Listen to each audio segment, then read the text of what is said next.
In the bottom left corner, we have from Team Mouse Sports. It is Mana, one of the best European players out there, man. I mean, he's kind of in that discussion. If people say the top foreigners, everyone has to say Stefano and Urchio. But then when they talk about, like, right below them, like the tier that kind of can compete with them, depending on what day of the week it is, depending on whether or not Stefano had fun last night, it's Mana. And as Morgan chuckles with him because he knows a lot about hanging out with Stefano the night before. I feel like people underestimate Mana a little bit too much, even though he's still really good, and he's only getting better, especially with his Korea training. I'm so excited to see how he's going to perform in DreamHack Winter. Yeah. His PvZ is definitely his weakest matchup still. I mean, his PvZ has historically always been his worst matchup. He even says it. I don't fully get PvZ yet. Like, he's still searching for his own rhythm, his own rhyme. And hopefully he kind of finds that pretty soon, because I feel like Mana, that's the only matchup that's really stopping him. His PvT is probably one of the best in the European scene, and we've seen it time and time again. He has a style very similar to Hasuops, where you just sit back and just receive the Terran, and he does an excellent job of doing that. It's actually very hard to defend against all the different styles when you look at, someone like Tasia and how aggressive he can be off of just a fast expansion, and then you put that up against the line with Strelok, who you don't even know what he's going to do. Sometimes he fast expands, sometimes he doesn't, sometimes he expands and then goes Banshees. The range is so wide for the Terrans at that early mid-game stage. Mana being so successful in his PvT is a testament to his skill. So, his PvP is still pretty good. I know we talked a lot about his PvT, but his PvP is quite exceptional. Last game, so close. I felt like if he tweaked a couple of things, he would have definitely taken a 2-0 sweep over Hero. But here we have on Cloud Kingdom, Mana starting out a little bit different, going two gateways. So is Hero. This is normal, 2 gateway Twilight Council. Yep, Blink is very good. Lots of room to play around with Blink. You can even base trade, expand the corners, things like that. Also, just makes the map really easy, especially with so many ledges. Very ledgy. Very blinky. That's pretty much my policy on Cloud Kingdom. Do you think do you think people can expect it so often nowadays that they can kind of play into that metagame, or is it still just much safer to go Blink, Robo, and then try to play off of that? Because I feel like when we watch a player like Huck, who does go Blink, but then he kind of plays with the idea of either forcing an engagement or even expanding at that point, and then trying to play around with being aggressive, selling that he's going to be really aggressive with Blink, and then kind of back off. Do you think expanding earlier, even if you're going Blink, is still a viable option? No, I don't. Because the person that's going Blink more heavily is going to be really favored in this position.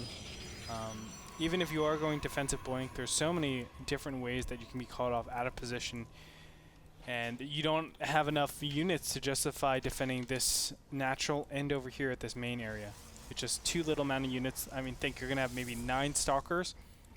So how are you going to split that up? There could be a massive Blink over here into the main, and a lot of bad things could happen. You lose your assimilators, boom, that's instantly so much gas lost. That's the first thing Gretorp would target, too. Yeah, you lose so much gas, and every single, 50 gas. Not that you can lose probes or tech bro. buildings, it's that you can target the assimilators. Dude, when I play this and I go Blink, I always target death and assimilators because it's such a critical blow. Not only the time that they're not mining, but some may say it's irrecoverable. It is irrecoverable. You can't come back from killing the assimilators. Oh man.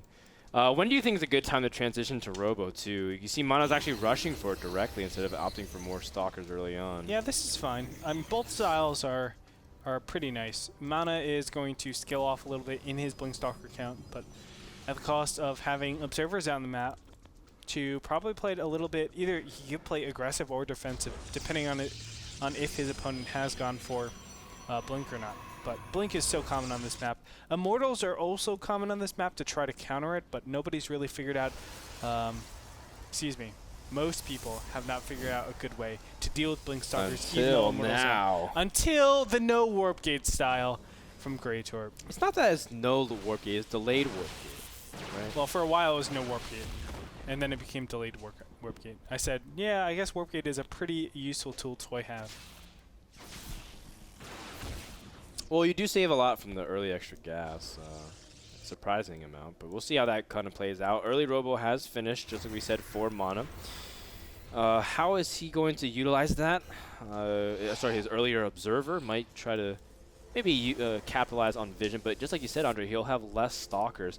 Hero splitting up a little bit, having some units back at home, having some units fighting out here. And I mean, Blink has been revealed. Both of them know that each other has it. This is kind of a tough situation. I like that Mana is being very aggressive, selling like he's going to poke a lot, but he's also expanding back at home. That's kind of the advantage you need. Hero, meantime, feels a little bit unsafe. He's going to expand a little bit later, but he's going to have a quicker Immortal out. Yeah, the Immortal is going to make all the difference. Now, Mana should actually read this and say, oh my god, you're not getting an expansion. This is going to be a one-base heavy pressure. I mean, if you do not pressure, then I just straight away have a huge economic advantage on you. So in this position, I feel like Mana should just be collapsing back, not looking to actually trade out, get its Immortal, get the Robotics Bay, or just get a ton of Gateway units. He could play either of the ways, but he should be really focused on it, having a constant Chrono Boost on this Robotics Facility, not worrying about Observers, which he is. That's a little bit safer, not safer route, but like more comprehensive against the mass majority of what can happen, but I feel like it's unnecessary. And the Nexus does go down for Hero. So not good for Hero, to be completely honest. Hero... I mean, he can still kind of blink in, pick off probes. He's got that magical 4 Stalker count to immediately snipe everything. How much is he going to be able to do damage, Andre? He's just going to pick off... wow, he's actually done a pretty good job about this, and he's actually still threatening to take out the rocks and do damage. Hero's actually been able to be surprisingly effective, and I guess blowing down the probe counter is one way to respond, but he's also losing lots of units. Is he going to be able to hold off any kind of imminent counterattack? I'm not sure. That's a lot of units, and you can see how much he's actually had to give up. But look at this, Hero just going to bounce back after this. Actually, Hero did a nice job of being counter-aggressive. Mana respected Hero's... Sorry? Look at the worker count. Oh, yeah. Mana respected Hero's pressure way too much.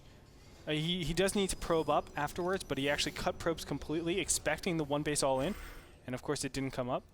So a little bit unfortunate for Mana, and he does plummet because of that. But if we look in the army tab, should be 43 supply to 35, so a slight advantage for Mana, but I don't think he can really do anything. The Immortal count advantage goes to Hero.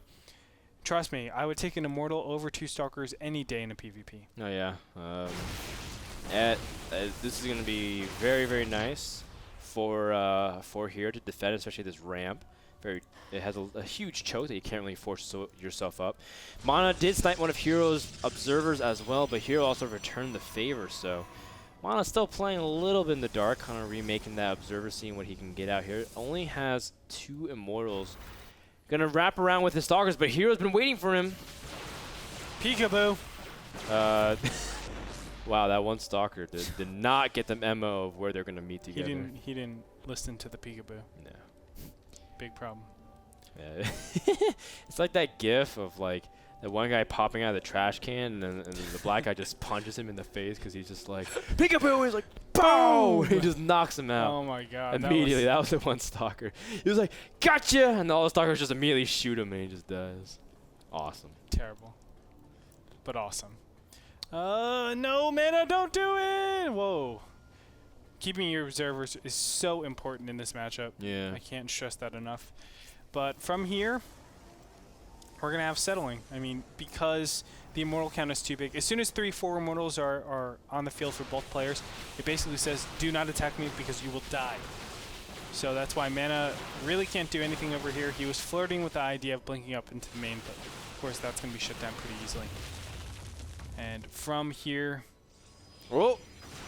Wow, he actually targeted down the Observer first with the first few volleys. Now, Mana backs off. Of course, both players are now taking up to Colossus, and it would kind of be foolish to push into them as soon as they start coming out. And also, he saw the 4 Immortals. That's just... It's insta-kill on a Stalker, so you can't really afford to poke and trade like that. When do you take a third base from here, Andre? When do you think it's safe to? Colossus need to pop out. In this position, just because you need to kind of prioritize Colossus to clear up a lot of Zealots, because at this point, when there are so many Immortals out, there are potential like Twilight Council plus Archon timings. Not saying it's common, but there is the potential to go that. And when you're so Stalker Immortal heavy, Zealot Archon deals with that very, very easily. So a lot of times you wait for that first Colossus to pop out, and then you get the Nexus. And of course, Mana already has his Colossus. You can see, so does Hero. So both these players are really similar, and there you go. Nexus pops down, and everything's good. So Mana needs to catch up in that, but we know he's been behind in income. 44 Harvesters to 56. Really apparent there. Yeah, and that macro advantage has been significant for a while, so Hero's pulling more and more ahead, able to warp in just a few more things.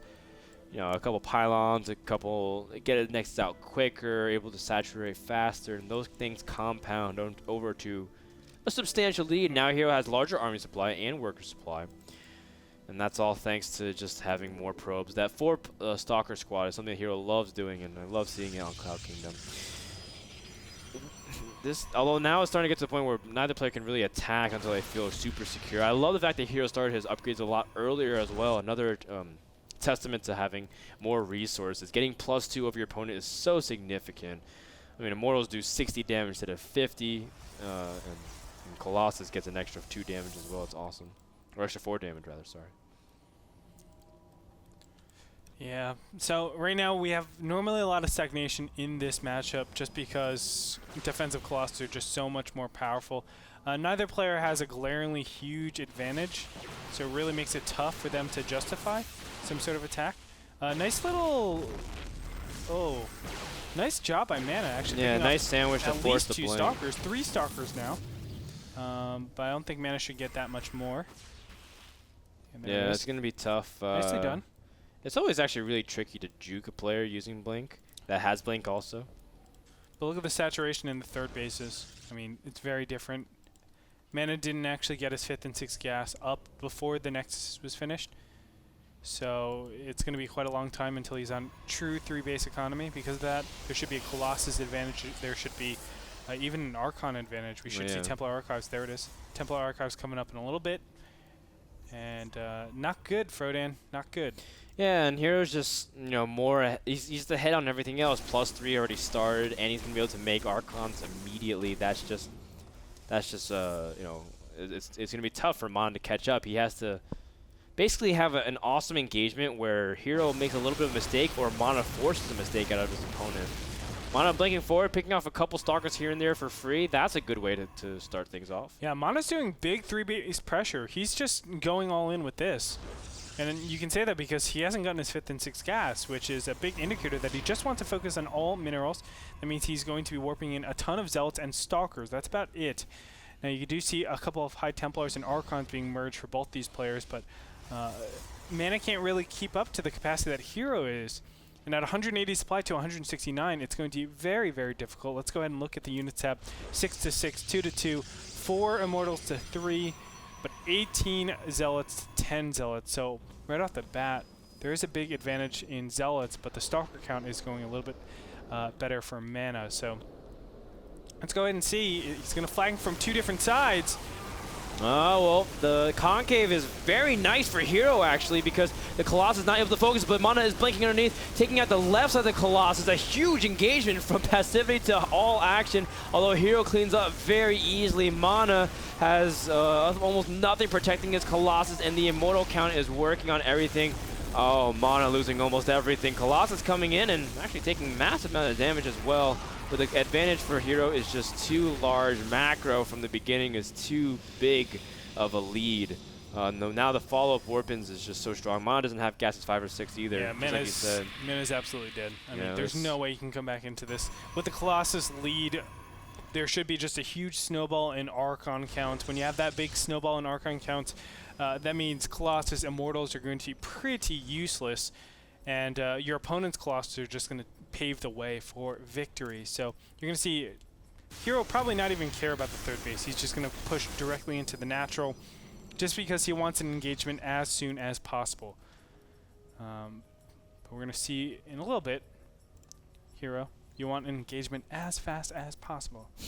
Yeah, There we go. Yeah, he doesn't want to wait too long, giving his opponent time to kind of scrabble things up. That's But right. Hero's got 4th base. He's going to be pressured. He's got +3. Oh, Mana trying to, I guess, force everyone into a small choke, which would be very, very favorable, actually, since Hero would jam everything up. It's a very easy way to throw away supply, Andre. I found that out very quick in StarCraft 2. Jumbled everything up nicely. Ooh, also a Zealot run by. Hero is able to snipe a significant amount of probes. Oh my goodness, 19 probes killed total. Yeah, Hero's done a fantastic job. And look at that supply, 157 to 113 now.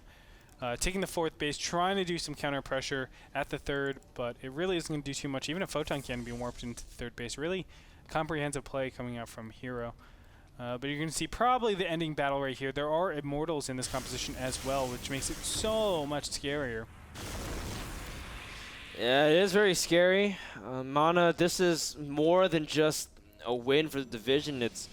If he wins this, he still can get 2nd place in the division. Hero really wants to secure this win because he can't afford to lose anymore as well. Mortals in front, taking so much damage. The 6 Colossus count is way too high. Mana's going to lose everything. GG. Hero takes game number 3 and wins the series 2-1. Well played. I feel like that 3-base timing doesn't exist. In PvP? Just straight up. Does not exist. Like, I understand it's power. Does he still have to just turtle? Yeah, he has to turtle.